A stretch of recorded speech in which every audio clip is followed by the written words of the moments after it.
our data is everywhere. Feel right now, if I pick just your phone number, if I want to profile you, there's a tool that I can be able to run your phone number, and I'll tell your phone number, your email, your age. Your age is going to give me a picture. I can do a reverse image search about you right now and find out every single place you've ever been mentioned. And just because you've accepted terms and conditions on many apps, which you never read, if I tell you some of the things that I see, you are not ready for it. And do you know where some of the data that I get them from? Yeah. You're not going to believe it. I'm scared of the future, aren't you? There used to be hacking of credit cards. There's now hacking of cryptocurrency wallets and everything.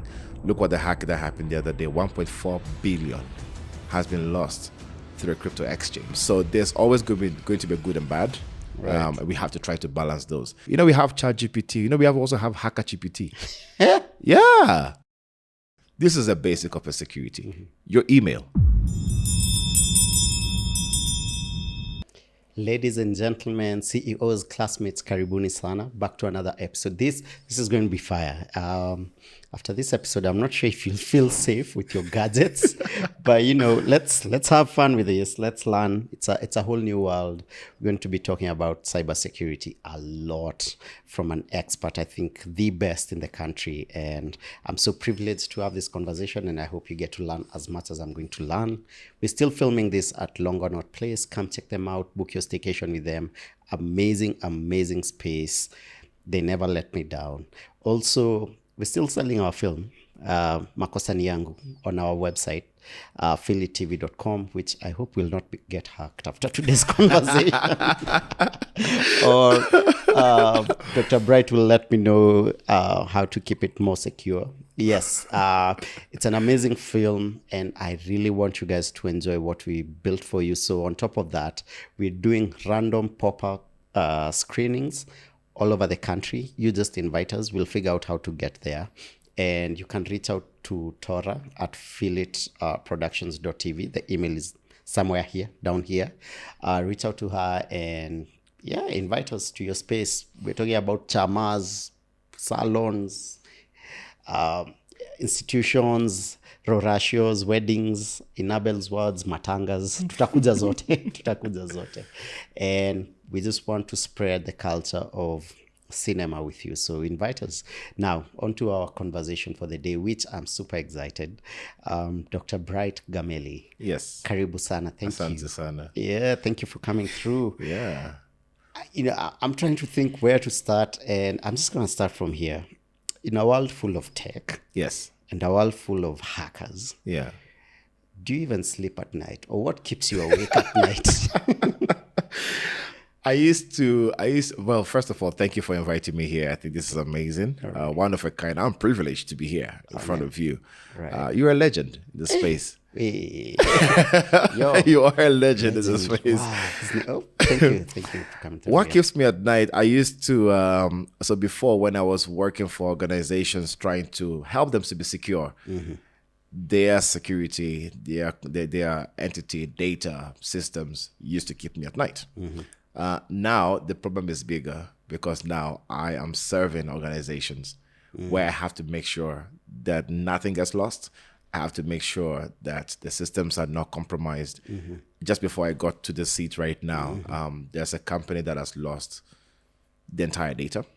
They've been hacked in the simplest way, and lost in the sense of they've been encrypted and stolen. So not only they have to be, it's a whole ransom, they have to pay for it, yet somebody was about to buy that company. So tell me how that conversation or that contract is about to go. It's becoming that kind of a headache. But I was called in to help to figure out what has happened and how can they basically, change a few things. So such things keeps me at night in terms of trying to figure it out. Are we even serious about security? I won't lie to you. I see the way the world is moving. I mean, everything I do nowadays is on my phone. Yep. Yet at the same time, I know how easy it is to access any data. Very. And the world is just getting more digital by the day. So I'm wondering, is it even remotely possible to keep us safe forever? I mean, I'm thinking about government, for example. Yep. I think a couple of weeks back, I had eCitizen had been hacked. That means all our government data is right there. our taxes are collected through e-citizen. 15,000 services. 15,000 services. Yep. And that's the world we're going into. I'm thinking, is it even possible to run an entire world on digital? Let me take you back to, when you were younger. If you go to our villages right now, they don't have walls for most of the houses. Yeah. Growing up, Yeah. I used to live in a place where we don't have a fence. There was no gate. Right. It's basically, you walk into my house, you knock, you get in. Right. Right now, the world has changed. Yeah. Right? So it's the same way we have to start adapt. We have to adapt to the new changes that are happening in the world of how do we keep our home safe. Right. And now this is the internet right now. Our data is everywhere. Yeah. Feel right now, if I pick just your phone number, if I want to profile you, there's a tool that I can be able to run your phone number, and I'll tell your phone number, your email, your age. Your age is going to give me a picture. I can do a reverse image search about you right now and find out every single place you've ever been mentioned on a picture, on a document, in a newspaper somewhere, anywhere on the internet. And it will tell me this is the details about you that I don't know. Now, those links will have more information about why was the picture there, right? What are the keywords that have been repeated 5 times? So fetch that information to be able to profile you. Right. That's the amount of data that we are actually leaking out. That will give me an email, and the email is able to tell me usernames that you've ever used. I can tell if you've ever logged on a Bible app to know if you're Christian. If you're a wine lover, to tell me that you've registered on Vivino. If you ever have any other social media profile, it will tell me the other username for me to search, and even Airbnbs that you have ever been to. So most probably to tell me you have been to Longonot's place so many times. Yeah. And what date and what time were you here? Jamanini. And just because you've accepted terms and conditions on many apps which you never read and say, hey, it's for convenience. So you're trading, and they sell that data to other third parties because you want convenience to be able to search, to travel, to map, to connect other applications. So that is the world we're living in right now. And we just have to start thinking of ways to be conscious to what data we release out there. If I tell you some of the things that I see, you are not ready for it. And do you know where some of the data that I get them from? Yeah. You're not going to believe it. Telegram. It's actually a Telegram group. If I ask them, this is the email address. Give me anything you have found about it. It's a bot. It automatically fetches any information it has found and gives it to me. We can do that experiment. It takes less than 5 seconds to do that. Yeah. Who wants to risk? Everyone is looking away. Oh my God. So are you telling me that on any website or app, there's some I should choose not to accept their terms? Or I think the question I need to ask is, we all can't be Dr. Bright. Yeah. With that level of knowledge of how to protect ourselves. So how should I don't know, how should I move in this world? The other thing I'm getting tired of is passwords and pins and constantly having to change them. And I know on my iPhone there's an app for passwords, but I don't even trust it, because if I put all my passwords in one place, how safe is that? You're actually safer than that. So let me tell you basics of security as a person. So anybody watching this right now, this is a basic of a security. Your email. Your email is the base of every security that you have to start thinking about. So if you're going to think of too many elements of where you have to secure yourself, think of email first. So let's come from the email. Your email needs to be secure. That means you need a very good, strong password. And the strongest password is not password with multiple characters. It's password with spaces. Spaces? Yes. So when a password has a space, so if it's Phil_director and Phil space director, this Phil space director is actually more secure than the underscore. Because password crackers don't think of a space as a character. So it takes a longer time to be able to actually crack that. If you Google how strong is my password, it will take you to a website. The first link it will show you. You can actually try them out and see the difference. So there's a huge difference. Now, strong password, great. But every kind of email has what we call a two-step verification. So such simple two-step verification, we all need to actually activate it. Back in the day, the two-step verification used to come via SMS. Yes. But we have found ways to be able to bypass that. So the easiest way for a two-step verification is via your authenticator. So iPhone has, the iCloud, how do you call it? What's it called? It's the thing when I'm an Android person. I really prefer Android to iOS. I'm thinking of switching a little bit to have a balance of both. But the whole app has a secure storage of your PIN. Okay.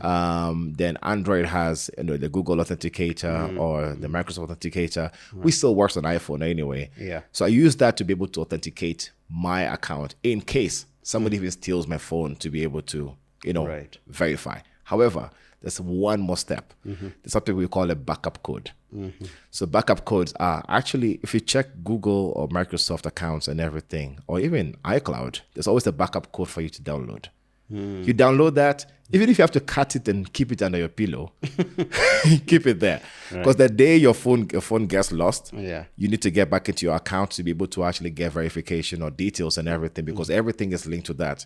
That's how you'll be able to get into it. So I tell people, you forget everything, secure your emails. Right. And if it's your laptop, back up to the cloud. It costs like $2 per month or something to the cloud. So Google Cloud, Microsoft. Clouds are safer. It's safer. Because I feel like everything of mine is there. It's on the cloud. It's actually safer because they spend time trying to actually make sure that the cloud is safe. They spend a lot of, you're paying for those kind of services. Right. So even iCloud to Google Cloud, Microsoft Cloud, I literally sync all my laptop details there. So if you steal my laptop today, I'll be back up and running in less than 10 minutes. Okay. Yeah. Oof. I mean, you've not even introduced yourself. We jumped right into it. But since we're still there, do you have a company where I can reach out to, and do you have a lot of other people? I'm hoping you're just not working around as an individual. No. Okay. Yeah. Because So we need your help. Yeah. Most businesses. I used to run solo and got to a point and figured this is too much for me. Yeah, I can imagine. I can't do this alone. But I've been running mentorship programs for a very long time, 13 years now. Wow. And that has translated to having a lot of people who've worked with me on the side, right? And they've gone to do other things, and I'm like, cheers. I even write a recommendation letter for you to go to the next level. Right. But I have a team right now, 15. Wow. At a company called CyberGuard Africa. CyberGuard. So I have CyberGuard Africa. CyberGuard of Africa, we are a team of really good engineers. We have people who are reverse engineers of applications, people who do threat intelligence, people who do governance, risk, and compliance. Our youngest is 20 years old. Yet he's the fastest hacker. He's the fastest. Yeah. I started mentoring him when he was 11. Wow. When I say super fast, he's extremely fast. I don't think there's anything we can ever give him where he's never been able to hack. So I've been mentoring all of these people and we work together. So very young team. 80% of the team are below 25. Okay. The other 20 are between my age, 37, and 25. And then we run something called Africa Hack-On. So Africa Hack-On is basically, I don't make money out of Africa Hack-On. In fact, I spend my money on Africa Hack-On. We run monthly events. The monthly events basically to teach and share knowledge. So like-minded people, like other cybersecurity professionals, to get to know each other, get to have conversations, share contacts. Because the world is small. And people who are looking to transition jobs, they share contacts and details. Recently, everybody has been asking, right, when are you ever going to start teaching people in a formal way? Because I've been teaching people by doing apprenticeship or doing, mentorship. Right. So we launched the Africa Hack-On Academy. So academy.africahackon.com. We now officially launching it.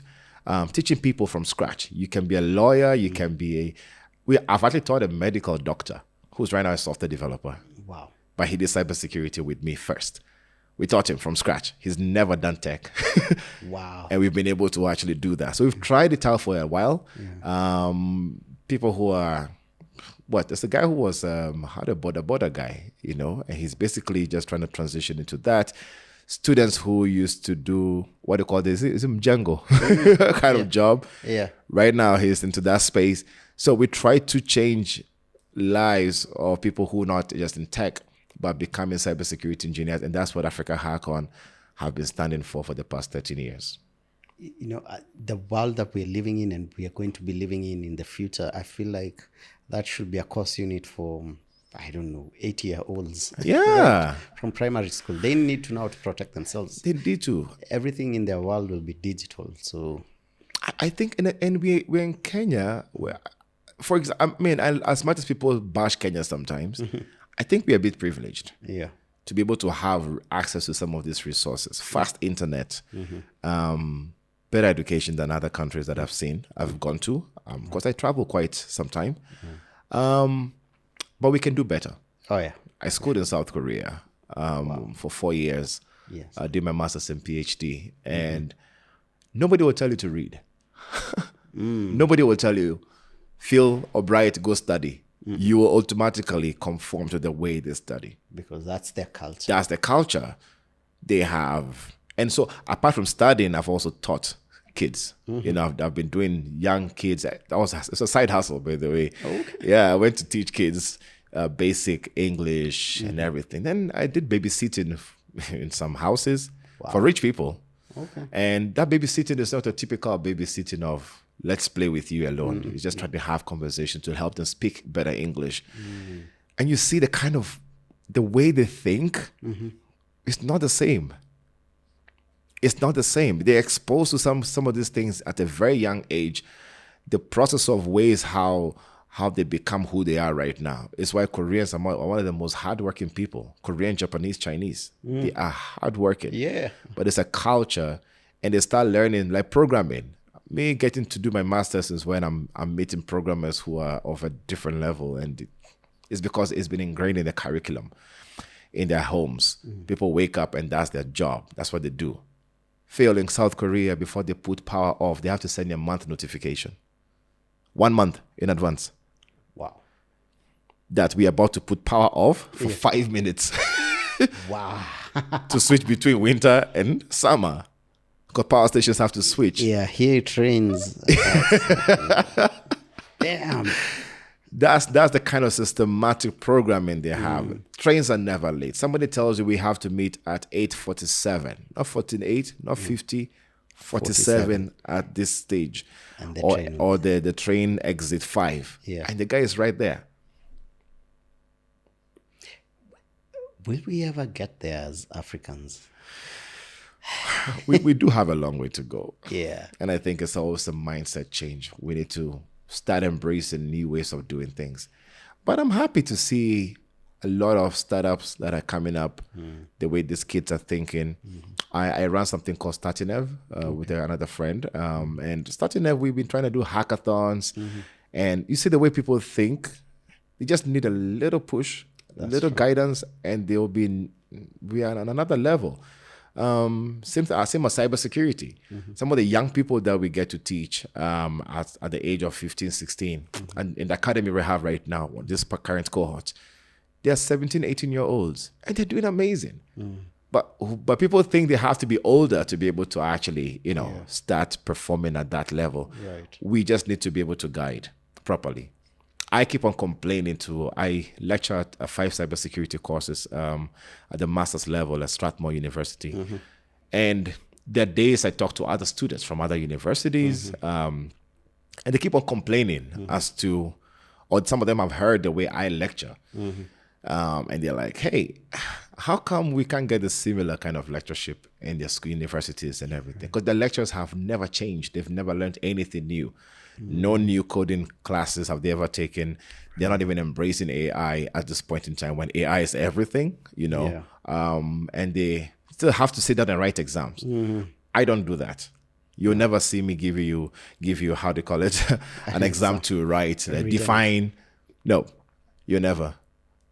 In fact, I tell people you can do my exam from Mount Kenya. I don't care. In my classes, you don't get notes. The question I asked you about, will Africa ever get there? One of the things I feel is a big barrier is because we still think in the way that you're talking. Yeah. We still think around geographical demarcations, Yep. our region, and the way the world is running is right now. I can have the biggest company running in Kenya and my headquarters are in somewhere, God knows where. Yep. Yeah, I don't need to be physically here. Yeah. And so I still find it backdated. You go into campuses and colleges and schools, and kids are still doing exams the old school way. Can't. It's tiring. Why would you make? I mean, why would you make a student cram or study A whole book. a whole book when they know? can just get it simplified on ChatGPT? Can I tell you something that I try to do? I got tired of marking exams.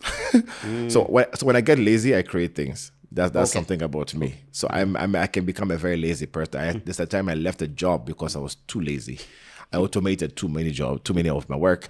So by the time I get to the office, my scripts have run, reports have been generated. All I have to do is wait and send that to the person who needs to hear, and I know who to talk to. Right. So it's a friend of mine called Gilbert Ngaire. We created something called Natura. Okay. So Natura basically, teachers can set exams on the platform, nice and easy. So basically, you have 10,000 questions you've bought as a package. Let's say 10,000 points. Chemistry, physics, math, geography, whatever it is, physics, or whichever subject, biology. Right. So you can say you bought 200 of each. So whenever you want to set exams, it automatically thinks of the level of the class and picks the questions for you. And if you accept them, it becomes exam. Students can automatically get exam at home. Wow. When it's done, it automatically marks and give you the the result. And We even incorporated AI. Yeah. Automatically reads the answers, even if it's handwritten, Right. right? Wow. To see how well did you answer? What are the keywords? Then the teacher can have a provisional mark Yeah. before he reads your essay and gives you the answer. So we created that. It's working. How does it check on plagiarization and? It's already incorporated. So you can't chat GPT. Even if you use a humanizer, it will still pick it up. Damn. Yeah, I mean, I don't know. Let's not overcomplicate things, Yeah. And I feel that, man, I hate going into government conversations, but the sooner our government realizes we're living in a digital world and not the industrial revolution, some of these things should be basics. Like, this should be in every school in this country. Free institution. Every single institution. Every. Yeah, because we're preparing kids for a world that is no longer existent. Yep. As per the way we are training our kids. You saw the glasses that I came with? Yeah. Those are AI glasses, the Meta Ray-Ban. And if you wear them, you basically can ask questions as you walk. Yeah. So if I see this mic in front of me and I'm like, what's in front of me? It tells me this is a mic, which is of ABCD. Right. And it's a type is, who is in front of me. Right. The person is a human being. One person is wearing black. It tells you that. I see a plant. I'm like, what kind of plant is this? It tells me. This is where AI is getting to. This is the world people are getting to. People have even automated that process that if I take a picture of it, the reverse image search that I'm telling you about, does a reverse image search, goes to fetch information and brings it back and says, this is Phil. Phil, the director, is very prominent in ABCD. Oxford University is actually complaining that students are using this in class. There are AI tools that when you're in class, this conversation we're having, it can summarize everything the lecturer has said. Does a transcript. Transcript gives you summarized notes and gives you sample flip cards, questions for you to practice, all in less than a minute. And our students are out here cramming a whole constitution. I am, oh my God. Yo, first of all, I need one of those glasses because in my world, I meet so many people who know me. And sometimes I'm like, oh my God, who is this? I know. Yeah, I'm like, what did we meet? What did we talk about? I need one of those glasses. Yeah. Wow. let me take you back to the beginning and your earliest memories. And I'm always trying to figure out, how does Bright end up being the Dr. Bright that we know? Yeah. What was it in your childhood? How was the setup at home? How were you, I don't know, raised that got you so curious? What did your parents get right? Because clearly they got a thing or two right. Yeah. Well, so my parents did play a lot in my growing up. My parents and my sisters, because I grew up in Ghana.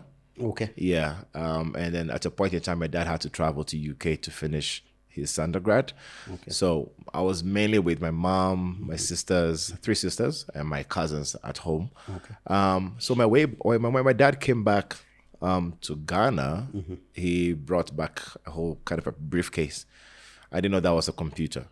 Okay. And when he came, it's when we moved houses, and I put it on. I'm like, oh, it's actually a computer, Yeah, you know. it's a cool thing. And it had those back in the day Windows, we call Windows 3.11. I don't think people even know it existed. It's black and white. Yeah. Yeah.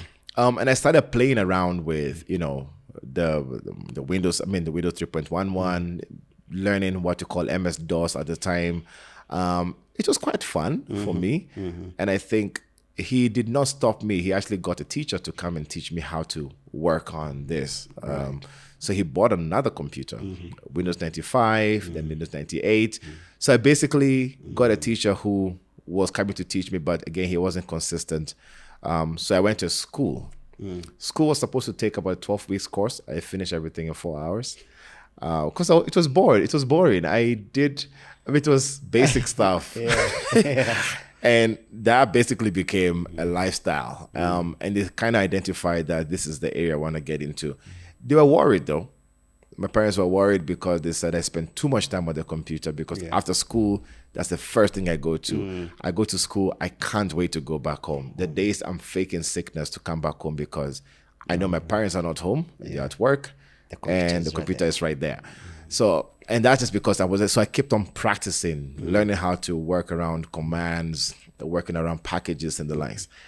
That went on for a while before I came to Kenya, and I think that became a little bit on steroids. I went to St. Mary's High School, and Saints was where I think things just blew up. Yeah. We only had one computer in the library, and I always tell people this story because the funniest thing is I'm never able to get to that library on time in terms of speed to get to that computer. So it's a queue. You have to wait. Ooh. Another person goes. So at the time, that was when Matrix was the movie, and Neo was my favorite actor at the time. Yeah. So I created a virus which covers about 98% of the screen. You can't move past that. So if you're clicking anything, you have to take it to the corner and keep on moving around to use. Why would you do that? Hey, it's just being fair. It's one computer. I have to win. So it activates 2 minutes right before break time. Right. So no matter how fast you run, you can't do anything. That is diabolical. So whenever I sit down, I tell guy, you go for lunch and come back. By the time you come back, I'll be done. Right. So, and I have 3 combination of keys. With the 4th one, then that basically unlocks the computer for me to use. Did that for a while. Started creating more viruses at the time. I thought I'd become a software developer. So created a virus which basically was picking up people's passwords on the computer. So all love letters, people's details, I used to see them and later, not blackmail, but I used to just make fun of them. Like, I know what you send that girlfriend of yours from. Yo. Wow. Then I hacked the school network, St. Mary's. Got access to all exams. So actually exams had to be delayed at a point in time because it's now been leaked. And it happened for a while. Did IB. Later went to Daystar University. Okay. That's where I got into my first trouble internationally. So one day, my friend called Zoheb Ayub. That's his full name, actually. Right. Zoheb and I, we were at home and we're like, we did a hack of computers on a network. You know, EasySurf. It used to be a service center. Computer? EasySurf. Okay. So it's the fastest internet you can ever get at a service center those days. So we created a tool that basically will be able to sniff the traffic. So anything you type as passwords that is going to the next page we get to dump it. Then we did a cloning of Facebook. It's a phishing page. Right now, it takes 2 seconds to do that. Right. But that time took us a long time. Yeah. That phishing page, every time we send that to a lot of people, they put in their username and password, we get them. So we had about 180 plus Facebook accounts for fun. Zoheb started logging and went and told everybody on Facebook that, hey, we have your password. Then the credit card numbers we got on the network, he started using that to buy stuff online. Mind you, we've never shopped online. We don't know how PayPal works. Right. We've never imported anything. Right. So that was the first time we're importing things from the United States. Oh my God. And we put our real addresses. So Interpol came to our door. Yo. Yep. They came to the door to ask questions, and we're like, we didn't know what we're doing. We're just kids playing with it. Yeah, and then we were in something called an IRC chat room. IRC chat room is at the time is a WhatsApp you have right now, Telegram and everything. So IRC had proper chat rooms. I think some still do exist. So everything they tell us to do as other hackers, we're trying to feel like we know what we're doing. Right. We were doing whatever they told us. So we downloaded tools, we ran the commands against some IP addresses. We didn't know that was Google. So basically, they were coming for us because they thought we're part of the hackers hacking Google. Well, it wasn't us. So we're questioned for some time. And they took over our accounts quickly. I don't even know how that happened so fast. And that was that brought me to wake up. Like, okay, we're not the only people who get to do this. Right. Much later, I did quite a lot of hacking in school, but ethically. Yeah. So I do it to teach, to tell the administrator this what happened. But one of them I did it for the students, for my class. There was a little bit of unfairness. When it comes to grading.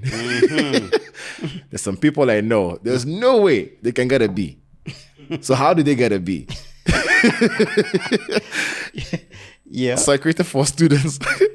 They don't exist. 4 non-existent students. Yeah. Oh my God. Yeah, but they only activate after the grading system have been what's it called?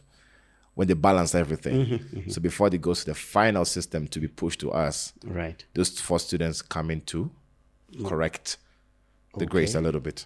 Right. So you kind of grade them higher so that so everybody now gets something fair for certain subjects. I just think it was supposed to be done. I'm curious. I mean, we see this in movies. We hear these stories from Hollywood and from the US that if you have a kid thinking like that, the next thing government sees is potential, and they recruit you from that age, and you go ahead to become like a really big agent and build this amazing stuff. Does that happen in Kenya? Did any Kenyan government official ever knock at your door? I think we still have a long way to go there. And I think... So it's not even happening to date? No. So we have geniuses like yourself just... Yeah, there's so many young kids who are brilliant and are great hackers to say, or rather technically they're good. Yeah. When it comes to ethics-wise, they need a little bit of work. When it comes to character, they need a bit of work to be done, right? And I keep on, the other day I wrote publicly, we need to tap into these skills, these schools, these universities, these high schoolers, these kids who are just idling. I mean, WhatsApp group of 500, 800 people, and most of them are cybersecurity engineers right here in Kenya. Wow. Right here in Kenya. And some of them are even doing other programs we call back bounty programs.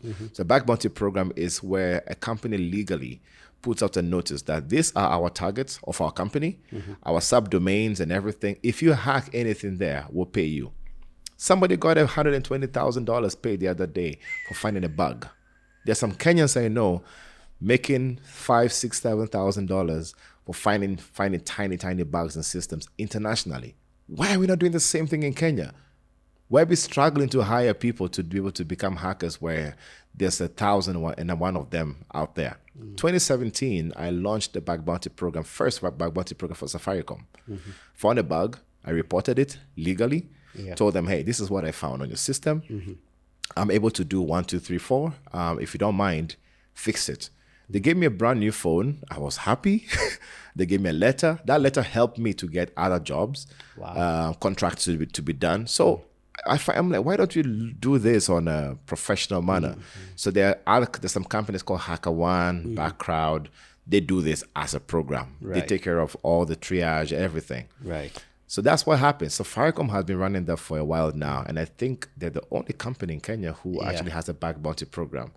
If we do this for the government, how many young people will get employed at home in their shadows, right, and find bags and be able to legally get paid? You mentioned government, and I know you've worked both for the public sector and the private sector. What are the core differences in how they approach tech? And I'm asking this because I want to know how our government actually looks at tech. I know they say all these really nice things when they have a podium and a microphone. Yeah. But at the core, at the back end, are they embracing tech on that level, and are they careful? Yeah. I would say to some extent, some ministries have embraced it. Others are still trying to figure it out. Right. And others don't even want to touch it at all. They'll tell you there's no budget. They tell you somebody who has been in the leadership for that particular domain has been there for like 10 years, has never left. So that person is not thinking any different. There are young people who are coming in. They come for an internship. They leave to go to private sector because nobody's ever taken their ideas to actually nurture them to the next level. Right. So it's a lot of leadership, how do you call it, problems than the actual work, because they can be done.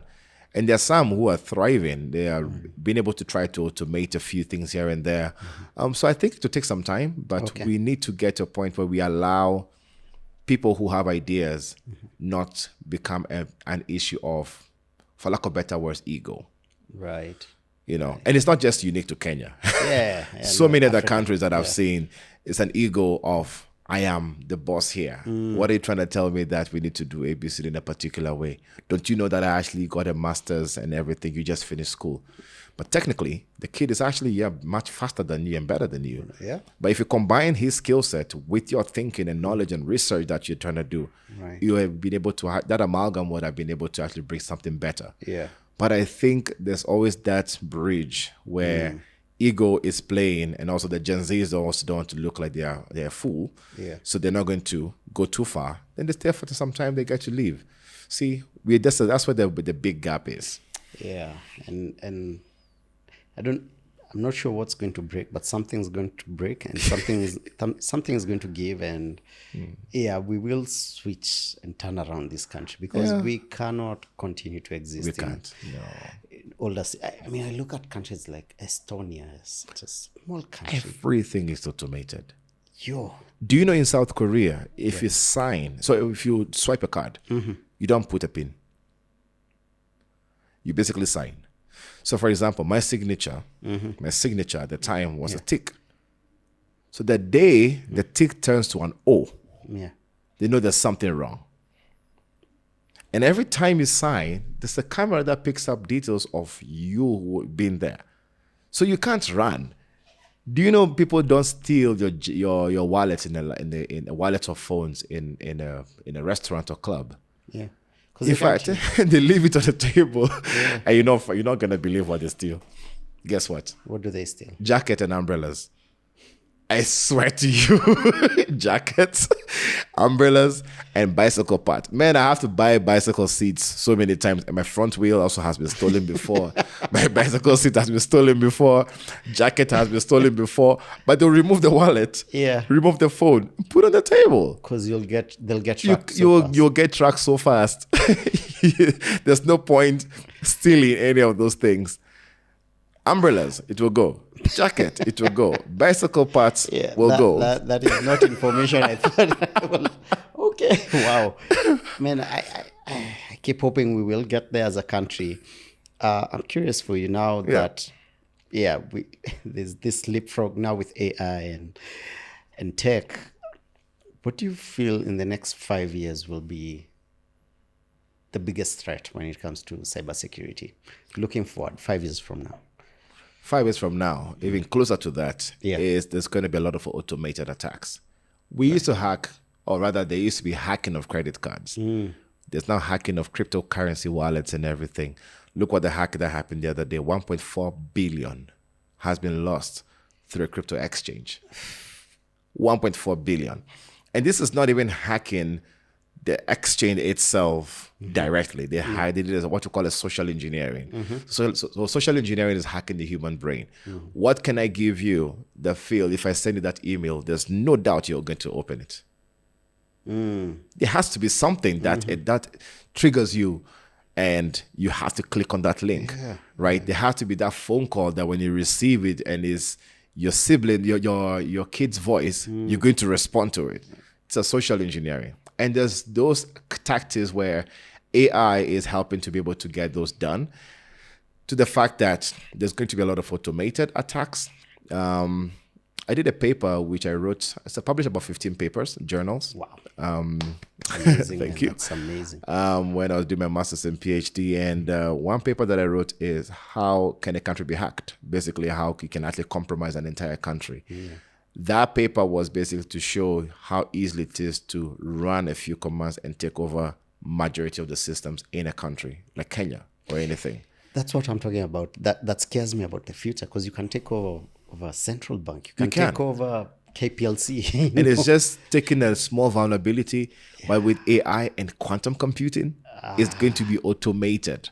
So hackers are going to automate some of these things to be able to actually take over systems. And that scares me. Yeah, so it's just hacking over there while the hacker is doing his own thing. Right now, how many companies in Kenya have been hit by a ransomware? So ransomware, basically, they steal your files, they lock it, and they tell you to either pay or they'll release the files, or they lock the files and tell you, you know what, you don't have to pay X amount of money. They are automating it. They don't even do it. They've stopped the work of targeting, scanning. No, they write a script. You go look for all these systems, find a vulnerability, get in, spread the ransomware. And the ransomware, do you know you can buy it for about $50 on Telegram?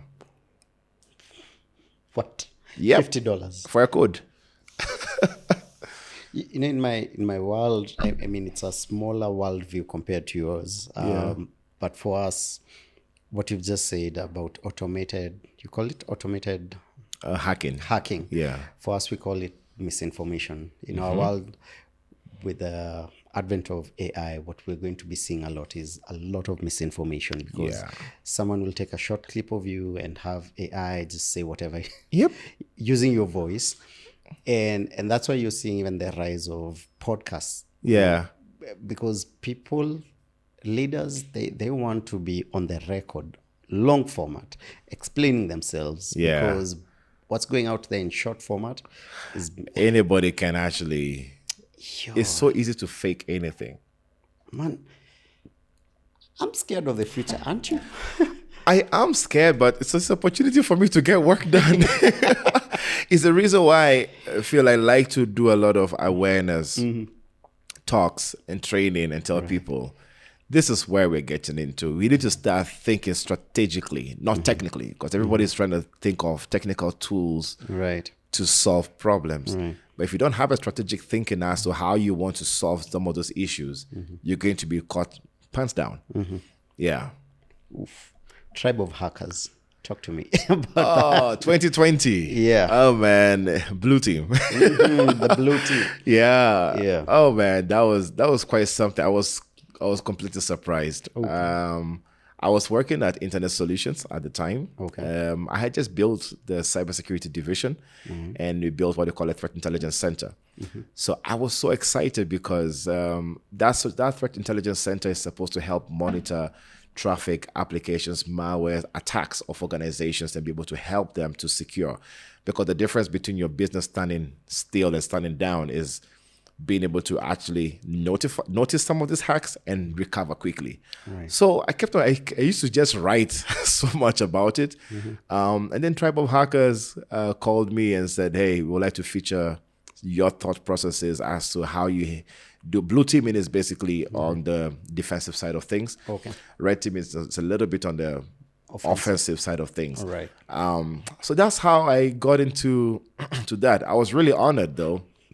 I think apart from that, the only other that kind of a level honorary was papers that I published in IEEE, which is big for me. Okay. Because to be mentioned in IEEE is huge.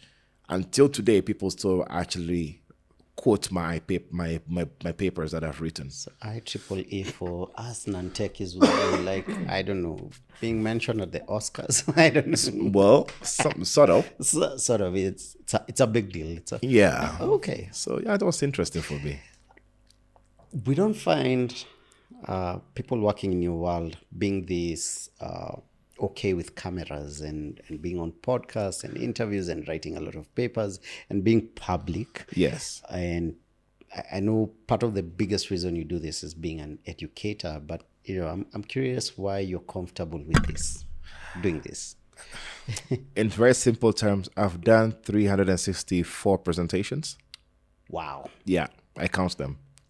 Yo, okay. This is to this presentation start to law enforcement, to judges, lawyers, magistrates, technical people, chief information security officers, chief technology officers, CEOs, and that has been going on for a while. Yeah. And and that obviously attracts the good and the bad. So the good guys want me to help them in the company. Right. There's a lot of bad people who offer you $450 an hour to do hacks. Wow. And you look at it, you're like, it's a whole business. I could be rich right now, living in I don't know what island. But again, for how long will I do that for? Right? So I like to be very vocal and let people know through public means that as much as I'm trying to help you to be secure, don't come to me for the wrong reasons. And I try to create a ripple effect. Is why Africa Hackon exists. If I can create other brights, right, with very good characters, and they can help other organizations, we will keep on. We'll start creating that effect across the whole country. And I think I've seen that happen right now through Africa Hackon. Many other people are coming out, bringing their own fabric, running their own entity, running their own kind of communities, and I'm really, really happy about that. That wouldn't have happened if I was stingy with my knowledge. True. That's true. Yes, So, so the things that you say and people from your world say, like ethical hacking. So, I'm ethically doing the wrong thing, and we've okayed it. And, then I think what does, the bigger picture of that look like? And it looks like Anonymous, looks like the Silk Road. Yes. So these people you look up to, how does it work in your world? There are people who we actually, there's some really good cybersecurity guys or researchers or hackers out there that we look up to. Okay. And they do it for good. They actually hack for good. They teach or they release tools to do very good things. So the tools they release can be used in an offensive security manner, but they do it for a really good reason, saying, if you have this kind of tools or solutions in your organizations, this is one of the tools that a hacker will be able to use to, collect information about you or exploit you, right? So we have that kind of respect for a lot of people. And that's what I'm trying to do in my domain as well. Yeah. So I don't create tools. We're creating a tool right now, but I don't have to code every day to create those kind of tools. I don't have to be the reverse engineer experts to do certain things. But some people look up to me and they say, for the fact that Bright can talk like this or be able to express himself or teach other people, they can do the same to other people. So there's not always the bad guys. The bad guys never really come out. There's a lot of other good guys. And some conferences that we see out there. I've been running Africa Hackon in Kenya for 13 years now. Wow. There are others like DEF CON in the United States. There's Black Hat Conference. I actually wanted to go for that and I couldn't go. I didn't have the money. That's why I started Africa Hackon in Kenya. Okay. And see how it has become now. Right. If we don't do this, or how are we going to expect to get more people to become, the experts in the region? Tomorrow, we will be having a monthly meetup, which happens every last Wednesday, Thursday of the month. And when you see all these hackers come together at a place, I'm not the only one presenting. In fact, sometimes I don't have to present. I give the stage to very young people to present, my 20-year-old to present. I give other experts to come share knowledge, and people can now start saying, "Oh, in the world of threat intelligence, for example, this is the guy I need to look up to." In the world of software development, but people who actually break mobile applications, this is the person to talk to because of the kind of knowledge and expertise it brings, right? So there are different experts we have in different parts of cybersecurity, and I'd like to be able to find a way to be able to bring them out. You said, how often does it happen? Because every last week of the month. I want to get invited. You should come. I'd like to see that world. It's not a world. You know, my world is film, and so a lot of the info you're talking about, I get it from film, and so I know in that world, just the story part of me, gets excited about the gentleman who built Silk Road. I know he was arrested. I think he was released the other day, right? Pardoned by Trump. And I know Sabu, Anonymous. So they've never caught AV Unit. This is the filmmaker part of it. There was a hacker who he used to call himself AV Unit, he or she. He's never been caught. Yes, there are people who keep on hiding. And then you see where we're getting to is people who are, there's a group called Lazarus Group. Now, Lazarus are the ones who actually hacked the crypto exchange and sold 1.4 billion. And they're saying they live in North Korea. You're never going to find them. There are pictures of them out there. Ooh. But how are you going to catch these people? Where? In North Korea? Oh, yes, I see. How are you going to find them? Right. You know, even in Kenya, we have hackers who hide behind, pseudonyms and everything. But obviously, they always make mistakes. I've caught some of them before, and I've been able to unmask them. Like, look, in the kind of WhatsApp group that if I've created a WhatsApp group and you're trying to become a bad person, I will bring you out and I'll shame you. Because you can't spoil everybody else to become the same. But obviously there are other groups where they have their own conversations and they are doing bad things, but I don't stand for that. So there's always going to be good and bad. Right. We have to try to balance those. The bad guys are always going to come up. The good guys have to also try to see how they can fight equally with the same tools and the same spirit of things. Wow. Will you guys be able to keep up with quantum computing? Now, I don't know much about it, but when it was recently released sometime last year, I was like, oh my God, this thing is so fast. And then the thing that came to my mind is hackers are going to be using quantum computing as well. I'm scared for it. We used to have CPUs, then we have GPUs, which became faster in terms of cracking passwords and searching for things. Right. And now with the world of these GPUs that we use for large language models of data science and AI, I'm only waiting to see what hackers are going to do with. Yeah, we have ChatGPT. We also have Hacker GPT. Yeah. We have the Hacker GPT, which basically says if you want to create a malware to do a certain kind of thing, you just have to give it the right prompt. I wish I came with a cable that I usually work with. It looks like a normal charger cable. For real? It's not your typical cable. I have it in the car. So when I'm charging when I give my phone to charge, I can send any command to your laptop as you. So basically, for example, I'll say, kill your keyboard, disconnect it from your Wi-Fi, connect to a fake Wi-Fi, which is insecure, which I'll have by my side, and I have another cable, another device for that. Then be able to transmit a malware to your laptop, run it, and close. 10 seconds of distraction is all I need to do. So the coffee shops that I'm in at, what will happen? I have another device called the Flipper Zero. The Flipper Zero is able to actually put off AC digital units. I can clone your car keys. I can clone your NFC tag. I can clone your RFID and any kind of frequency that is moving around. I can try to understand them and learn. So I'm actually trying to learn the various frequencies we have and pick up things like police radio even. Because everything is the frequency. Are these phones, are they sold on your regular shops or no? Yeah, you buy them online. And the devices, I really wish I carried them. I will show you before I leave. You know what? I don't mind waiting for a minute. You think we can get the devices? Yep. Yeah, sure, please. So, classmates, CEOs, we just took a small pause because we needed Bright to bring in some gadgets because he's telling us very scary stuff. So you've got all these gadgets on the table. Yes. What are you holding? What does it do? Phil, what does this look like to you? It's a charger cable, Type C. Type C, Yeah, right? yeah. So this is not a normal Type C cable. What do you mean it's not normal? So this is a Type C cable. Yeah. This is the normal Type C cable. It's not. So the whole of that has a transmission in it. And basically, I can send, if I put this on your laptop, you basically can actually force commands to your laptop.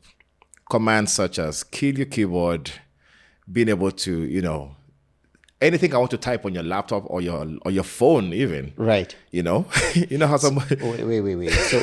So if you connect this cable to your device, you can access my device. Yeah. So you know how I meet you at a coffee shop? I'm like, sorry, my phone is dead. If you don't mind, could you charge it for me? Right. And everybody has a Type C. Yeah. So if you plug this thing into your laptop to charge, it will actually charge my phone. You'll see the phone is charging. But anything I can send a thing into your keyboard, to your laptop. Jamani, usiombe charge. Oh my God. That's not even dangerous. Yeah. This is what actually scared me. Right. This is called a Flipper Zero.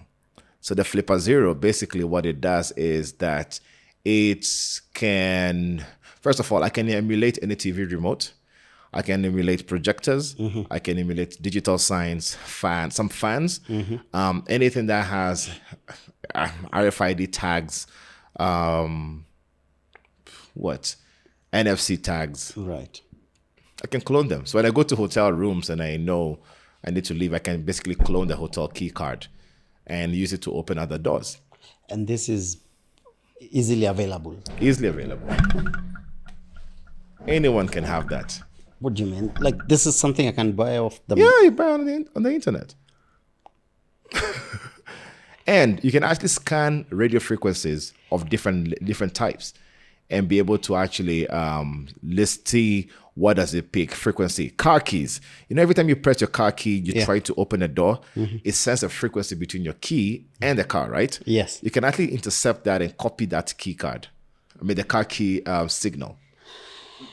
We'll go back to old cars, old manual cars with zero computers. Yeah. So some car keys don't change the key every frequently. Others, they remain the same. Right. So you're able to actually replay them. This, on the other hand, this is one of my favorite phones. Looks like a normal Pixel phone. Yeah. But this is what we call a zero trace phone. Okay. Zero trace phone is meant for you to actually be anonymous. So when people try to intercept, your traffic, how do you get tracked? You get tracked because of your name, your phone number, your online activities, your email address, and everything. Right. Because we can do a little bit of an experiment of that. Yeah. But this does not link details to you. Because it doesn't go to Play Store and download Instagram. It doesn't go to Play Store and download other apps. So it even has a stingray detector. Mm-hmm. So stingray is somebody intercepting calls between the two of us, and being able to actually pick up that signal. And this I can buy off. Yeah. It's a typical everyday phone. Yeah. Like 101 hack. If you're a critic of the government on Twitter, this is the phone to buy. Awata kutrack. And for example, like there are portals now that make it easy for me to find out details about a person. May I borrow your email address? Mine? Yeah. Okay. I don't want to say it out loud. Yeah. Oh my God. You can type it. Man, I hope I was not on a porn site recently. Yo. So I got your email. And let's see. So this tool it costs nothing more than $50 a month. Okay. To have this. Right. And with that, I should be able to pick a few details about you. So, not to share anything confidential. Yeah. But you have a very nice picture, which is has a blue part here and then it's white. Okay. With, I'll show it to you. Yeah. I think I know the photo. Definitely you have an Airbnb account. Right. You have a LinkedIn account. You have a Quora account. Yo. Glovo. Right. Duolingo. Yo. And it tells me a few details about you. Partially your phone number. If I was to get my laptop now, Yeah. I should be able to find some of the password that you actually used in the past. There's a very interesting account, that username that you have has to do with something to do mortal. With mortal. Are you forgotten? Should I say the full thing? No. Let me just say. I'm even trying to figure out. Oh my God, maybe someone is using. No, this is definitely not me. I have a feeling You know who? My son has used. Your email for something. Yeah, because this is a game. Yeah, I don't. So play definitely games. you might have to delete that game. Absolutely. If you just zoom in Yeah. and you can scroll down. God. Oh. At least you don't have a lot of information out there. I have seen worse. You know, people who jog with Strava. Yeah. If you jog with Strava, I can tell the last kilometer you ran and how fast. Wow. Wow. Anyone else willing to risk? I'm talking to kujulikana. Yo, this is scary. Wow. Oh, so there are many places to be able to find, but this is one easy way of finding information about you. This is not too much. This is anyone can do this. But when it comes to the cybersecurity world, if I wanted to secure you, for example, I have to take such details and link it to other places to see where is it connected to and what we have to get to see to delink. You know, we share so much information online. So very simple tool, and we basically are quite out there. You're leaving this room, and I'm feeling more scared than when you came in. I'm like, I thought I'd learn how to secure myself better, and now I'm even more scared. I think that's one of the processes. Man, I won't lie to you. I know it's a question I've asked so many times, but it genuinely scares me. Our security moving forward, because everything is going digital. Yeah. We were just talking when you stepped out to get the gadgets, and we were like, nowadays the way you get a prompt if you go to a supermarket, so someone can hack. Yeah. Because some of the prompt, is it even real? Because anybody can fake a prompt. If I would do it, can I think like a hacker? Right. I'll look for the company that actually get to send you prompts, right? So whichever company it is, not to mention any, and I'll look at what services do they use to send that prompt. Right. Then I look for any developer who actually works in that company and see if their code repository is actually leaking. So it's a very high chance that repository will have the sample code of what they use for the prompt sending. Copy that code and run it again as them. I've done it before and I reported it. A company which were able to actually prompt people to enter an amount and it's not real. And sometimes we even try to prompt them to actually say you have actually been debited an M-Pesa from your company or something. Card tapping. How scary. With this gadget. It's an NFC. I'm still doing some experiment to see if I'll be able to replay. If I'm able to replay, then there's a problem. Right. Mobile bank apps. Some are secure, some have a long way to go. Some mobile applications have a long way to go when it comes to security. Some mobile applications will have to do a lot more work to be able to secure that application. Before you put it out in the market, isn't it supposed to go under some very strict CMA regulations and stuff? Yeah, so we call that penetration testing of applications or application pen testing. That application pen testing is supposed to go to give to people like us, my team, and say, test it out. Here's a sample account of a bank account that we've given you. Test it to see if this entire application is secure. Right. So you're supposed to go through multiple of those. It has to be done frequently because every time you're changing something, you're adding another thing.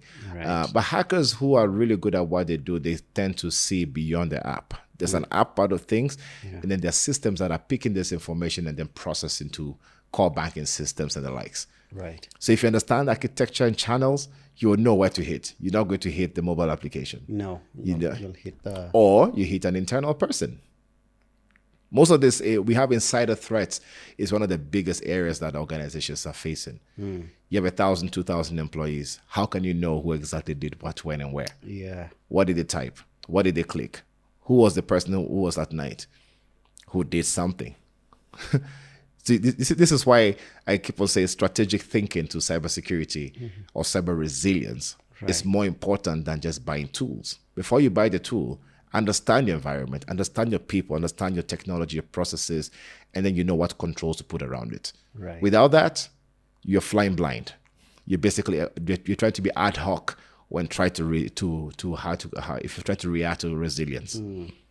Yeah. I don't know. All of a sudden, I feel safer having my money under my mattress. I'm just, wow. Dr. Bright, you have, wait, I was going to ask this question. I know I saw Elon tweeted something, I think today or yesterday, something about the singularity. It's about to, I don't know what it was about. I don't know if you came across that No, tweet. I haven't seen that. But it's something to do with, I lose my thought process. It's okay. It's okay. Yeah. What type of literature do you read? Because on this podcast, we like to ask for you to recommend 3 books, but I don't know, what literature do you read? I'm very poor when it comes to such things. Okay. But I like to watch Diary of a CEO. I listen to that a lot more. Yeah. Books that I read a lot of technology books. Right. So I never have a specific. I used to read one for this guy called Kevin Mitnick. So Kevin Mitnick is one renowned world hacker. I used to read a lot of his books. Right. Anything that kind of a book is John Grisham. Oh, John Grisham, okay. Yeah, but barely have I read any of those. It's been a while. Lately.